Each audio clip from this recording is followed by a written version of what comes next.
everybody, so Force 3 this week is about client centricity. Now, I want to debunk a myth. Everyone that we ever speak to tells me that they're client-centric, they're client-focused, they put the customer at the heart of everything they do. But really, do they? So here's 3 things for you to consider that will make sure or help you be more client-centric. Number 1 is deep dive engagement. Build your sales process, obviously around the customer journey. Look at every touch point that comes in and how do you better engage in those conversations and equip them at those different touch points. But the one I want to share with you is around a strategy workshop. One of the things that really work, help you get closer to your customers and sets you apart from everybody else, is to sit and actually run a strategy workshop where you try and understand their strategy and obviously share them yours.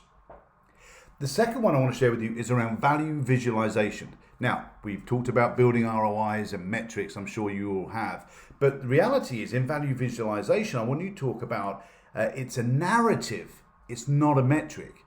So when you craft a narrative around value, an ROI narrative, it's got to be part of storytelling. But consider things like the client's landscape, their industry, their market, the client's goals and things that they're trying to achieve, the tangible benefits, but actually the intangible benefits, which are much more engaging and emotionally driven.